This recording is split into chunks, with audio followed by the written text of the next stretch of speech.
What's up, everybody? This is Joe Vega, and welcome to another Flower Shop Secret podcast. And today, we're going to be talking about the impact flowers can have on people and the impact people can have on your business. I'll be speaking with Oriana Marinelli from Osborne Florist in Manitoba, Canada, about all that and more. Let's do it. So the big question is this: how can small business owners like us in the floral industry overcome the greed of order gatherers and bypass the deceitful games played by wire services? How do we market, sell, and deliver flowers online so we may break free from these antiquated practices and earn our freedom? Those are some of the questions we will answer on this podcast. I'm Joe Vega. Welcome to Flower Shop Secrets. How you doing, Oriana? I'm doing great. How are you, Joe? I'm doing fantastic. So, Right on. First of all, I got to tell you the following. I have to admit that you're one of our favorite florists. That email you wrote me about a month and a half ago really hit home. We won't go into it now, but it was really touching. So thank you for that, first of all. You're welcome. You're welcome. Absolutely. So I guess the first question I have for you is, tell us a little bit about yourself. What's your story? How do you become a florist? What's my story? Well, so I was in the banking industry for about 10, 12 years. Okay. And I was like totally into crafts. And I used to joke a lot at one point I was a supervisor, assistant manager. And I would joke around to my staff and I'd say, if they could just pay me to make ribbons all day, I would just be in heaven, and they would laugh. And I was taking craft classes at night because I just liked that kind of stuff. But I never really knew that I loved flowers, but it never really thought that wasn't even in my headspace about taking a flower course or anything like that. So something very tragic happened to me. My dad passed away very suddenly. Okay. And so, I was hysterical. And the first thing I did was I went to the local flower shop, Osborne Florist, to the lady that owned it, because she had known my family our whole entire lives, knew me. I played with her with her daughter here at the flower shop when I was younger, and we'd make boxes or she'd get us working and stuff like that. So I came to her because I wanted to order nothing but the best flowers for my dad, right? Because I was heartbroken and all that kind of stuff. And we're at the funeral, and my best friend, I couldn't shut up about how beautiful the flowers were. So my best friend says, why don't you take a flower course? And I went, that's brilliant. Oh my God, why didn't I ever think of that? And because I had been, while I was working in the bank, I had been struggling that I wanted to open up a business of my own, but I didn't know what to do. I didn't know where to start. I just was clueless, right? I was like late 20s, early 30s. So anyway, I came to the lady that owns the shop, and I said, would you mind if I hung out with you at the flower shop? Because, I'm just really depressed and I need some joy in my life and I love flowers. And she's like, sure. So I would come here just for fun. I knew her in the community and stuff. And we started talking. Now she was, an Italian lady. I'm Italian. She was a young entrepreneur. Like in her day, 20-year-olds, 22-year-olds don't open businesses. Well, she did. Wow. And so she was always someone that we all looked up to in the community, as an Italian person who was very well established. And anyway, so we were talking, and I was talking about, I don't really like what I'm doing in the banking, blah, blah, blah. Next thing you know, I quit my job. Wow. And I opened up a gift basket business in her shop. And I told her that I wanted to take a flower course. And she says, listen, whatever you're going to pay them, just pay me and I'll teach you everything I know. So I said, okay. So that's what I did. And then I said to her, as time progressed, I really love what we're doing and stuff. And I said to her, whenever you're ready to sell, I want to buy. I really want to buy your shop. What did she She's say? like, yeah, sure. Lots of people say that to me, so I know what she means, right? Because she probably didn't take me seriously. Right. But her husband ended up having a stroke, unfortunately. He's okay though, but her kids said, no, you got to sell. Mm. So it worked out perfectly. So I bought the shop, and that's So, how I got into it. so how did you, you said you had a gift basket store in her shop? Was that like a Yeah, second business? How did that work? yeah. It was so the flower shop is so in that she has a separation in the building itself where she used to sell bridal gowns. That Right. was her. So she did the flowers, plus she used to sell bridal gowns, and that area had been vacant because she stopped doing it. I can't remember. I don't know why she had stopped doing it, but I think she had a couple of fires or something, and it just wasn't in style anymore. Maybe it wasn't any more profitable. So she had some extra space for me. Right. So, and it's in the same building, so it's kind of cool. Yeah. So that's what I was doing, my learning how to run a business. She was guiding me. Plus I was watching her, helping her. We're both Italian. I'm in there like a dirty shirt. So it's all good. So the regular 9 to 5 corporate world wasn't for you then? No, No. I always felt like there was like this paper bag over my head. Right. Although I was very good at what I did. I was very good with customers and very efficient at my job. That's just the type of person I am. But I wasn't like, I didn't love it. I'm like, Right. I can't see my future doing this. I don't want to do this. No. So when you worked at the bank, you were working in the bank, or like in the bank office, meaning like you were No, dealing with I, customers? yeah, I would deal with customers. Thank God. Because that's what I really loved. Yeah, Okay. that was my main thing. I just love talking to people and stuff. I hated paperwork. So the you hated paperwork and you work at a bank? Yeah, that's not gonna Yeah, fly. it's life. So the death of your father, unfortunately, sort of uh, made you start asking questions about your own life, and therefore you sort of naturally, with a recommendation of a friend of yours, you sort of decided to take a chance and start just Yeah, hanging around the flower shop and getting to know the local owner there, and then eventually you just opened up your own gift store in the same building. What kind of gifts were you, gift baskets? But what kind of gift gift baskets were there? baskets. Fruit Yeah, gift baskets? baskets. Okay. Gift basket, fruit baskets, and when I started, it was one of those things that were becoming a trend. Right. So that's what she had suggested. She says, "Why don't you try this out?" And it's so funny. I mean, the first basket, I'm like, "Oh, look at this!" Of course, I took 20 years making this one basket. She goes, "Well, how much are you going to sell that for?" And I go, "I don't know, $25." She goes, "Well, listen, if you're going to sell that for $25, you might as well close your doors because you're not going to be in business for a long time." What year was this? When was this? I'm 90. Well, I'd say about 2000, around there. Okay. Yeah, yeah. And how long were you at the shop with the gift basket store before you actually took over the flower shop? I think it was about 2 years, year and a half, 2 years, around there. Okay. And in the meantime, you were just slowly kind of gaining. Osmosis, right? I Yeah. was, You were like, hey, can and then I? I loved it. So I would be here constantly. I'd be like here early in the morning and at night. And and it was a way for me to deal with my dad's passing. Right, right. So it just gave me something to do that I loved and I had a passion for. So yeah, it was pretty cool. That sounds great. It sounds like you naturally sort of slowly worked your way. Like you started off innocently, hey, can I hang out here? And then all Yeah, of a sudden, next thing you know, you I'm own the like, place. yeah, Yeah. yeah, it was pretty crazy. And then, I mean, at that point, when she sold me the shop, I paid her rent for the first little while. And then after a few years, I ended up buying the building that she owned. So now I own the building Wow. as well.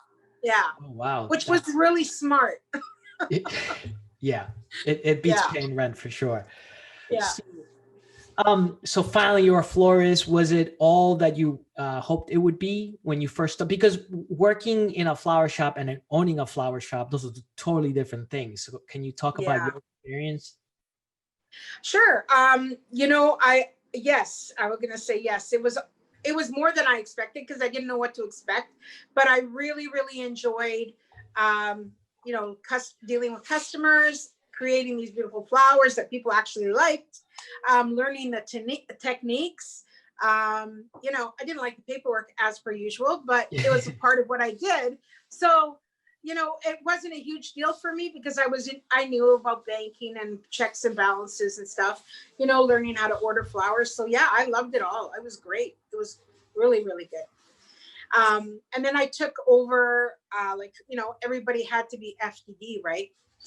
Right. Yeah. So that was interesting. Okay. So when you first took over the shop, the old owner was a members of a wire service, right? Correct. Let's just say the oldest wire service, the yellow wire service. Let's just go with that from now on. The yellow wire service. Everyone kind of knows what that one is. So the yellow wire service, was that the only wire service they had? No, we belong to the other wire service that starts with a T. Okay. I can't say that. Yeah, I have to come up with some interesting names to name but not name, Yeah, I don't want to be derogatory or whatever. Just wire service. Listen, we're not, I think they definitely have their place in the industry. It's just changed so much. We can talk about this. Yeah. But so they had several wire services and you took over the shop. You having a banking background, you looked at the numbers and you obviously decided to buy the shop. But you kept the wire service for a long time and you were trying to do business with the wire service. And what was your experience like there? Well, at the beginning, it was good. I mean, basically, I looked up to, her name is Angie, by the way, Angie LaCherville. So I looked up to, and I call her Mrs. L for short. I looked up to her. So I just basically took over and she's like, you got to be with the wire service. So that's what I did. Right. And at the beginning, it was okay. But I found probably after a good 10, 12, 15 years that sales, I wasn't making a lot of money. Right. And sales were starting to decline and you had to buy all these expensive containers. So, I was getting very jaded, jaded. Yeah, that's an important word. I'm glad you said it because I believe that florists in general, to no fault of their own, have become a little bit jaded only because they've been taken advantage of for so long. Oh yeah. Right. Yeah. So when I look at it now. Yeah.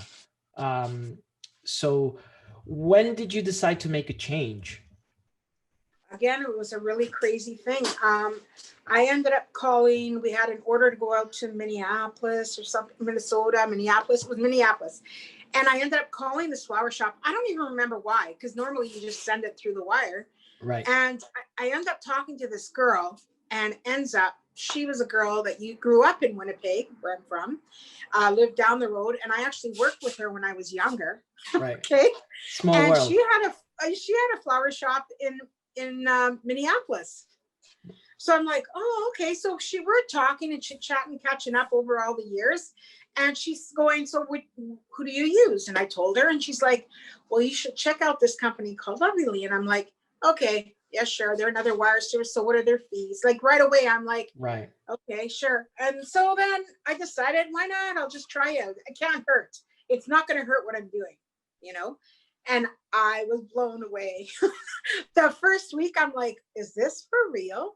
You mean I can use whatever container I want, or I don't have to use this container? Like, to wrap my head around it was mind blowing. It was just, I couldn't believe it. And I thank her all the time. Anytime I talk to her, like, you saved my life. Well, that's great. You mentioned that the first week. What sort of changed the first week? Just the orders I was getting. It was crazy because I had my own website with that other wire service, right? And you would get the occasional order in, but nothing like I was getting from you guys. Nothing. Well, that's what we do. I couldn't figure it out. I'm going, well, why? Like, why? Well, I mean, I still have a website, so why am I getting more orders now than I was before? It never made any sense to me. Now I can explain it to you. It's definitely, well, it all has to do with, florists. I mean, it's not just florists, people believe websites are just websites and they don't think anything of it. It's like, yeah, my cousin Vinny made a website for me. You guys can do a website too. they couldn't be further from the truth. For example, you know the difference between a good employee and a bad employee, right? As a business owner, you definitely know the difference between a good employee and a bad employee, Sure. right? What's better to have, a good employee or a bad employee? Right. A good employee, obviously. Same things with the websites, right? The websites are just not an online billboard with your phone number and that's it. There's a whole lot of psychology and behavioral economics and understanding of how the user behaves online in order to persuade them to buy and to use you and to pick your flower shop to buy something. And for the longest time, you know, us as a company, we actually never did any marketing or advertising on our own for our own company, because we figured this is so easy. Why isn't everybody else doing this? This is just like, you know, and little did I know that some of these wire service, for example, hadn't updated. I'll give you an example. I used to work for a wire service in 2004, and up until 2018. So from 2004 to 2018, some of the floors that I have visited had the exact same website. Now, if you're like, technology moves so fast, if you have this exact same website for over a decade, that's not good for business, right? So I think what you felt there was a lot of people you were actually getting traffic to your site. You were just not converting what you already had. And so that first week, that's what the first initial bump of orders that you received, that you noticed, is the difference in conversion rate of an old site versus a new site. So that's basically how it works. So you were pleasantly surprised. So did you, how did that feel? Because, you know, you had to like, you know, buy more flowers, you had to get new containers, you have to like, what was that transition like? It was crazy. I just kept on going, I can't believe this is happening. Oh my gosh, is this going to stop? Like, I'm like, what is happening? Is this just short term? Yeah. And then, you know, my problem before was because I wasn't getting as many orders, then of course your buying power isn't as great, right? So you're paying premium prices for flowers. Then what started to happen was, holy smokes, I keep on ordering and ordering and ordering. So now I can order more flowers and get a decent price because I know I'm going to use it, right? Right. It took a little while for me to feel comfortable going, okay, let's just see what's happening. I don't want to throw out any flowers, but yeah. And now it's like, I can't. So you were pinching yourself there a little bit?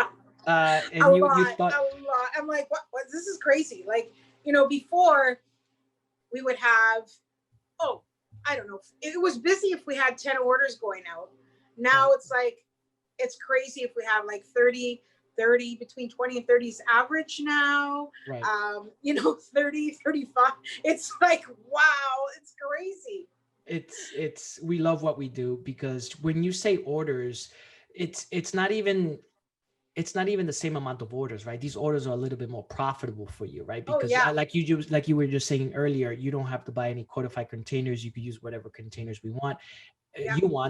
And one of the other things is like, we really try to push customers to buy the Florist Choice product, so that way you can use any flowers you want as well. So the orders that you're receiving, even though you're getting more orders, they're more profitable for you. Correct. Yeah, definitely. Yeah. And I was a little, you know, okay, free delivery. I don't know. Well, it's working.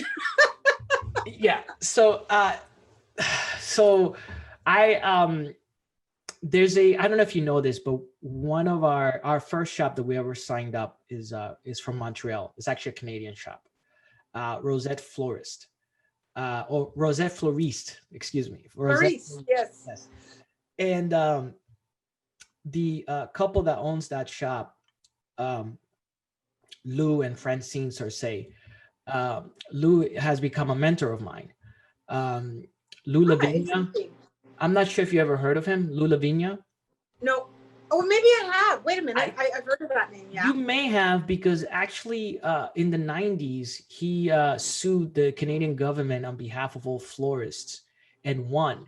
Because you know how you get an order now, and the taxes are applied to the amount that you actually receive from the wire service as opposed to the whole amount? Before the Canadian government was charging the tax on the entire amount. And florists were like, well, we're not getting the entire amount, so we shouldn't be paying the taxes on the entire amount. So one thing led to another, and he actually won that suit. I'm pretty Wow. Okay. So anyway, the reason I'm bringing him up is because he's become a mentor of mine. He's 88 years old now, and he's something else.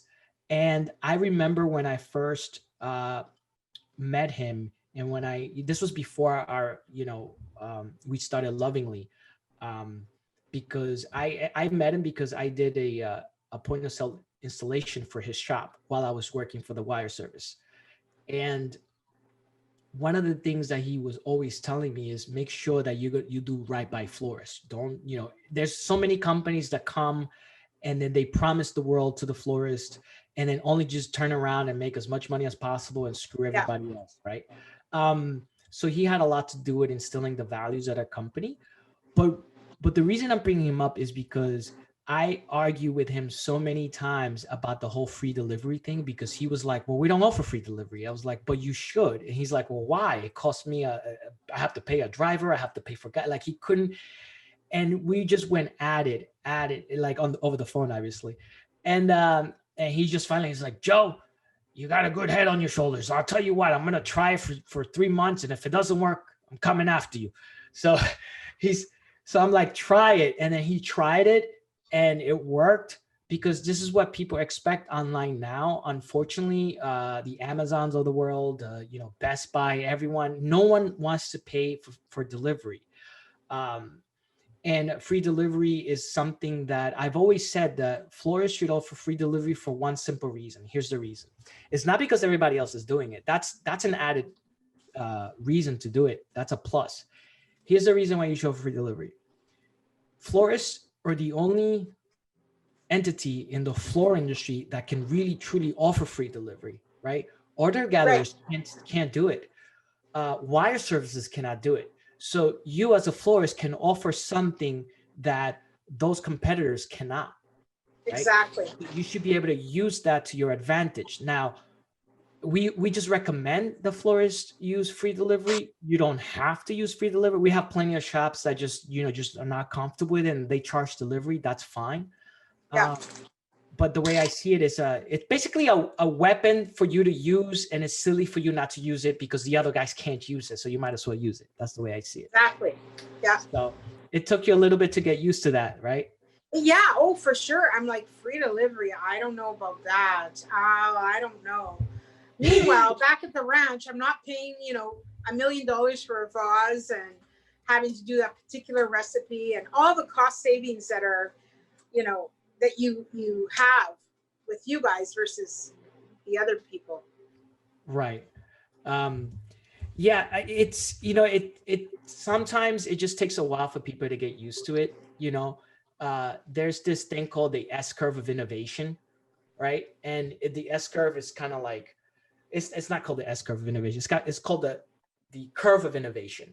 And it kind of looks like a roller coaster ride, like the first, dip where you just climb all the way up and come back down. And the way it works is like the first 2.5% of people are the innovators. Those are the people who stand in front of, like, when the iPhone came out, they're the ones who just stand in front of the line. They don't even know how this thing looks like, but they want it. And they're always want to try the greatest and latest thing, Yeah. Then there are the early adopters who just like, hey, I need to upgrade, I'm going to go ahead and try it, but they're open to trying it. Then there's the early majority, which is the bulk of most people. Then there's the late majority, and then there's the stragglers. And the stragglers are like people who are still using flip phones, for example, right? Right. Got it. So with every single one of those segments, right, when Lovingly introduces something new, we know that there's going to be an uphill battle because the majority of people they just don't want to change, or they think that this is not good for the industry or not good for the business or for their business. And we just try to make sure that they understand that the reason we're making these decisions is not just because we had a nice idea in the shower or whatever. It's because we actually looked at a bunch of data and the numbers say that we should do this. So let's go ahead and try it, right? So I'm glad that you are one of the ones who actually trust us enough to at least give it a go and I try. do. Yeah, you know what? Whatever you guys put out there, I always try because I figure, you know what you're doing. I don't. Like as far as online and the latest trends and stuff like that, that ain't my scene. I mean, I love the flowers. That's what I do. You guys are the professionals with what you do. So I trust you. You've proven yourself to me. So I have no problem. Whatever you want to try, I'll try it. Oh my God. Oriana, I'm going to take that little bit right there that you just said, and I'm going to make Yeah. sure that that becomes like part of our, all of our communication, because I wish more florists felt like you did. Yeah. Yeah, because online marketing is kind of one of those weird things that everyone thinks they know how to Oh, do. And it's just like, it'll be like me, like, for example, like I couldn't design for the life of me. Like, uh, it'll be like me saying like, oh, I can design that. Like, or if I say, hey, all florists are the same, floors no. turn around and be like, are you insane? There's no way that that's true. But like, they kind of, some florists treat online floral companies like us.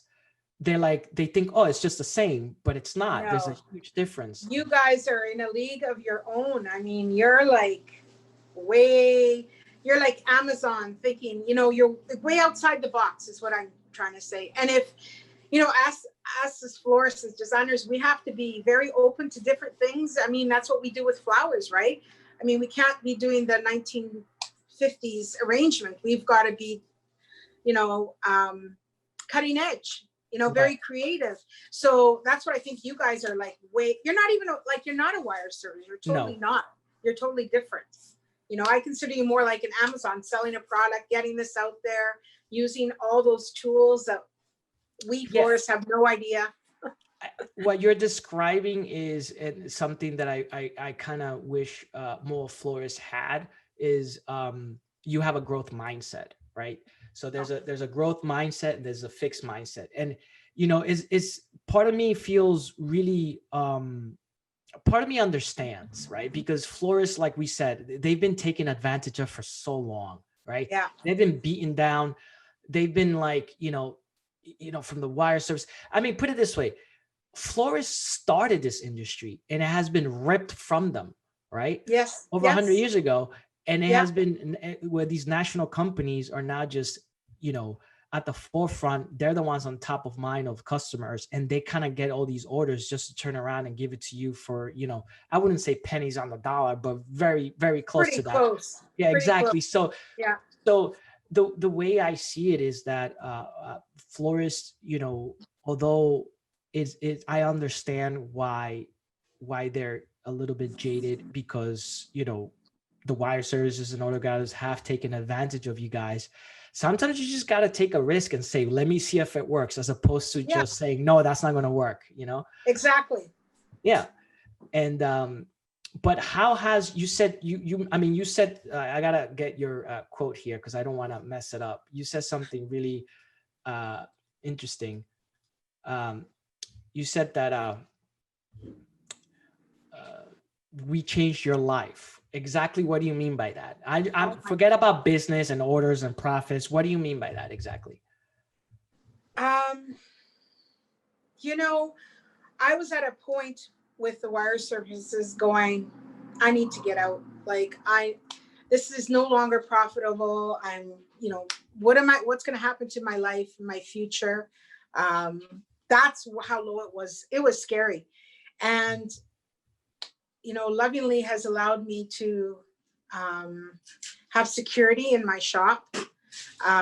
Knowing that, we're a profitable shop now. I can do things with my life and be secure in with what I have. I'm not going to be one of those florists closing down. That's not happening to me. Not anymore, So, and it makes me want to be in the industry still. Like I had reached a point where I was like, I just want to sell, get out of here, cut my losses. But now I don't want to sell.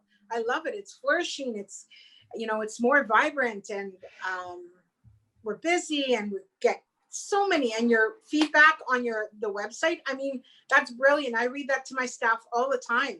Like, look at this, you guys. And it makes them feel good. It makes me feel good. I get phone calls more now than ever, how happy people are. It's not always, everybody's happy, that Yeah. happens.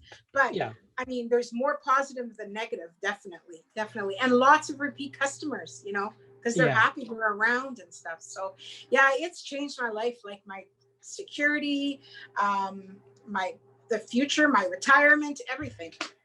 Yeah, but out of all the things you say, the thing that I'm happiest about is that you're enjoying your craft again, right? Yeah. Like Big put the financials aside for a second, and the accolades and the good business, all that. But the fact, all that stuff matters and it's important. But at the end of the day, you're doing what you enjoy doing, and Yeah. for a while there, you kind of lost joy in it, and you found it again. For sure. Yeah. Yeah, because you're constantly worried going, oh my God, how am I going to do this? How am I going to do that? But now it's like, okay, no, it's okay. You can enjoy it. You can let your staff be creative, and it's okay if you waste that flower, or you're not so concerned about, oh my God, financially. You're right. We can enjoy it now. It's fun. So do you guys have fun at the shop? Oh yeah. Oh, for sure. What are some of the things you guys do for fun? Well, I don't know. Like, I mean, I know you guys are working, you're busy, but do you guys listen to particular music, genre? You know what? It depends on who's working. It's actually that Okay. is one of the things. Yeah, because I have there's one lady that's around the same age as me, so we're on the same mind frame as far as music and what we talk about and what our comedy and stuff like that. But I've got a couple of young girls. One in particular who works a lot, and she's covered up in tattoos and listening to the heavy metal music and all. She keeps me young, and I love it. And I like that. I like having young people, old people. I mean, it's just such a mix of generations that I have in working here in the flower shop. So we're always having fun and laughing. I'm trying to, and we've got our mascot cat, Lenny, so he always is entertaining, of course. Oh, you have a cat at the shop? Yep. We've got, I'm amazed he hasn't come up and bugged us. But we've got great drivers that work for us, and great customers. And I don't know, it's a fun place to work. I think it is. Yeah, I guess you have to ask my staff, right? Yeah. It's not like I feel like, oh, I don't want to go there, but yeah, no, it's good. I like having different age groups. They keep me young, interested, and some when I was working in the bank, the boss, I guess, the big guy, he said that one of the things that made him successful in what he did was he always kept smarter people than him around him, because they always, make him smarter. So that's what I do. Yeah. Everybody that works for me, they're smart cookies. They learn fast. They're fast designers. They're good on their, talking to customers and stuff. And they're funny and they're warm. They're genuine. So that's what I like to surround myself with. Positive people. Absolutely. Positive and smart. Yeah. There's a saying, I think it goes like, you always want to be the dumbest guy in the room. Yeah. You're in a good room. If you're the smartest guy in the room, you probably shouldn't be in that room. Exactly. So. Yeah, so I've got some smart cookies working for me, so I'm pretty lucky. Yeah, well, that's what it's important. I mean, you spend so much time working with people, next to people, right? That it's important to also have fun. It's not just about work. You need to be able to enjoy what you're doing. Oh yeah, and half of them. I mean, I've got a couple people that have been working for me for like 10 plus years, and I don't even have to finish my sentence when I'm talking because they know what I'm talking about. That's how well we are in tune with each other. So that's a gift for sure. That's great. So you guys have great synergy then. Yeah, for sure. That's fantastic. And so why do you love being a florist? Now, I know if I ask florists that question, the first thing that comes to their minds is obviously they love working with flowers and they love, creating art, but there's got to be something else too. What's your reason? You know what my reason is? And sometimes we lose track of it, every order going out, blah, blah, blah, blah, blah. Because I love when I hear the impact that we have on people's lives, because we don't think about that. And I try to point that out to my younger staff and stuff. Like, that beautiful arrangement you made, that made that person feel incredible. Like that was, sent by their daughter who they're not able to see. or this one is saying that I love you, and they're way far away, they can't see them. I mean, people crying when they get flowers because someone has passed away, because that means so much to them. One more, like on the occasion I do deliveries, and there's this one delivery that I did probably a couple months ago. He had just lost his wife. And I knocked on the door and stuff, and he opened the door and he was crying because he said it was just so nice to see someone, and to bring him these flowers just meant that people cared about him. That's, at the end of the day, wow. That's what it's all about, right? Yeah, like if I can have impact on someone else's life like that, that's mind blowing. Like, wow, just with flowers, who would think, right? But it's the emotions that you're delivering, right? So I that's my favorite part. I think it really is. Yeah, that's what it truly is all about, right? Because flowers, the arrangement, the what you craft is important, and that's the tool, right? But the reason behind that tool, or the reason behind someone giving that gift to someone, is because they want to be able to connect with the other person, and they want to make the other person feel a particular way. And flowers just happens to be the best tool to use, or the best piece of art to use in order to make that connection and to make that person feel a certain way. And you can never go wrong with flowers, first of all, right? Oh, for sure. Yeah, I always say that, flowers is literally the only thing that is involved in people's lives from the cradle to the grave and everything in between, right? I'm sure you heard that as well, but that's the truth. I don't know any other industry that does that. No. And there's something else, with this COVID, which I wasn't aware of. My supplier told me, like, way back in March when all this craziness was happening, he told me that way back in the Depression, that florists were one of the only company or businesses that survived and thrived.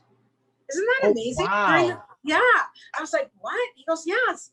Somebody had told him that, and he shared it with me. I'm like, that's incredible. You just gave us a great idea for a blog post. Uh-oh. No, think about it. Like, that's great. I mean, none of us were around for that. Like, what? Well, make sure you check the facts, but that's what he told me. He says he remembers, like, and this is an old guy telling this guy, going, in the Depression, it was the florists that survived. Yeah. Isn't that amazing? Yeah, well, that's why we were all pissed off when, I live in New York State. So New York didn't consider, and most of the states in America didn't consider florists to be essential. And I was like, they absolutely are essential. What are you talking about? But, Yeah, well, we were lucky here. We were considered essential. So, we were very lucky. Thank God. Well, that's fantastic. So in terms of your staff, like, how big is your team? I've got about 7 staff working for me. Oh, wow. Yeah. So because of Lovingly, I've had to hire a few extra people. And I'm sorry. Just kidding. Can I say that? Is that no, okay? I'm just kidding. No, yeah, of course you can say that. I was just being sarcastic. Don't mind me. Yeah, no. And I mean, when they come in, they're busy. They're not just hanging around. They're busy. Yeah. And they're exhausted. Yeah. You can, I could get them here and tell you that, but it's, we've had to hire staff. It's busier at the shop, and delivery service as well. Like, I've got a couple of guys that just work for me alone, and plus I have a delivery service as well. Yeah, I was going to ask you, in certain, like, for example, I know that in Edmonton, they just have delivery services. They don't have, flower shops usually don't have their own delivery drivers. Right. So in your location, that's basically a mixed bag. You have both in Manitoba? Yeah. Well, it's whatever, like every flower. And I've done different things over the years. I've had times where I've used someone just solely for a delivery, like as an employee, and then I've used delivery services solely, and now I'm using a mix of both. So, because I need it, because sometimes my delivery service can't deliver what I need them to do, right? Right. Yeah, I mean, it's good to have a mix of both, because you never know when you're going to need it. There's no such thing as trying to figure out when the orders are going to come in. Sometimes they just come in because they come in. You never really know. Yeah, exactly. Cool. Um, is there anything that you would like for us or the audience to know about Osborne Florist? Anything for you to know? Well, we've been in business since 1972. I think we're a huge part of our community here. Almost like, I went to high school. I mean, I went to grades 1 to 6 and then 7 to 12 in the area.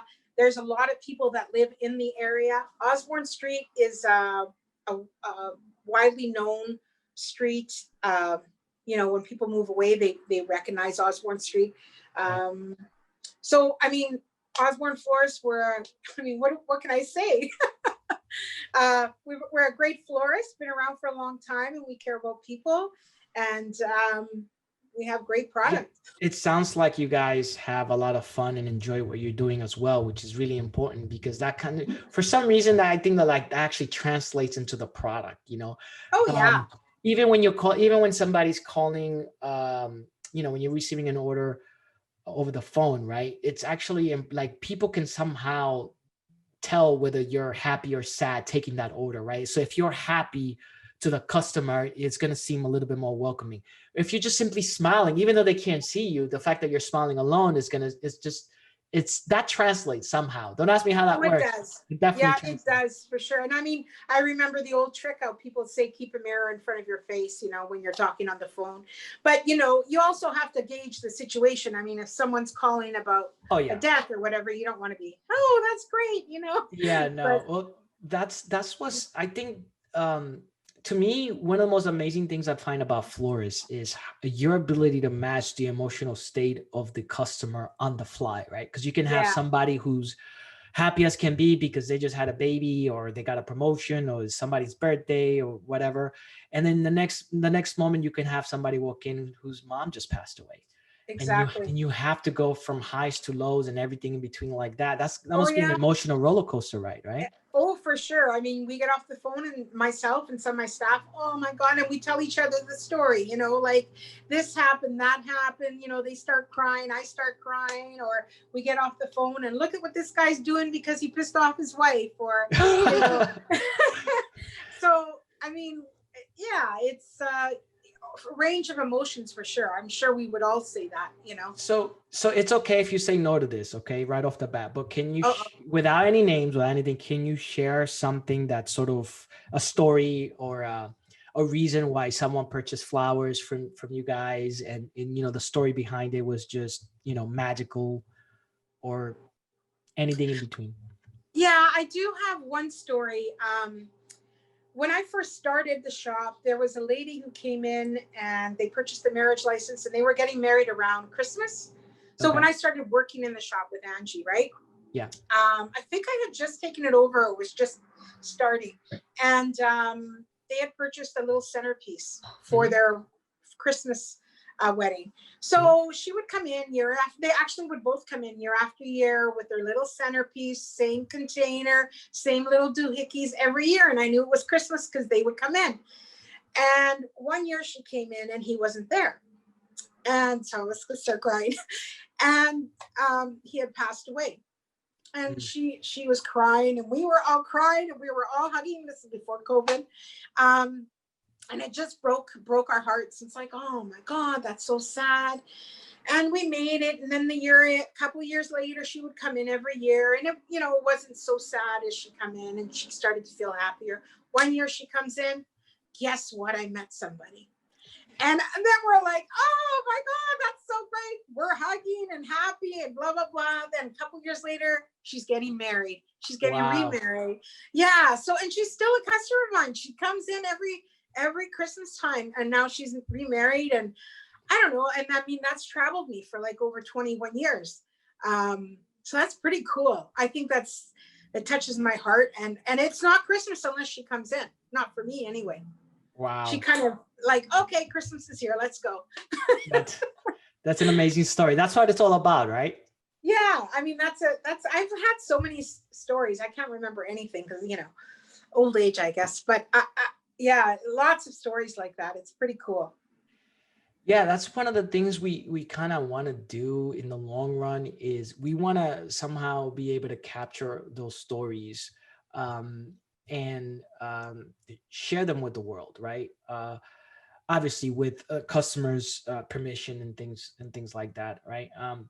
Because it's not, when people order flowers, it's not just about the arrangement, right? There's a, like I previously said, there's a reason to do that, and sometimes the reasons could be like like just incredible reasons, right? And sometimes it could be something silly as someone's in trouble, usually the guys, uh, uh or Yeah. well, that's another thing, right? Flower shops, growing up, the movies kind of tell us like the hairdresser, the salon, that's where all like people know like everybody's business in a town. But I'm like, I don't know, I think it's a flower shop. Yeah, we know a lot. Yes, you do. Yeah, we do know a lot. I mean, I've had people over the years, and you're like, okay, he's calling again, or sending flowers, and it ain't his wife. Okay. Yeah. You have to Yeah, keep you're just okay. You just try to be very professional about it, and it is what it is, right? that's all you could do, right? Yeah. All So it's right. pretty cool. Yeah. Well, thanks, Oriana, for joining me today. Ladies and Thank gentlemen, you very Oriana much. Marinelli from Osborne Florist in Winnipeg, Manitoba. Woo woo. Awesome. I love that. We want to help your business bloom. Check out more episodes of Flower Shop Secrets streaming now. Flower Shop Secrets is brought to you by Lovingly. Lovingly connects shoppers to local florists all over the US and Canada to help make thoughtful gifting easy and impactful. Visit lovingly.com/join to learn more.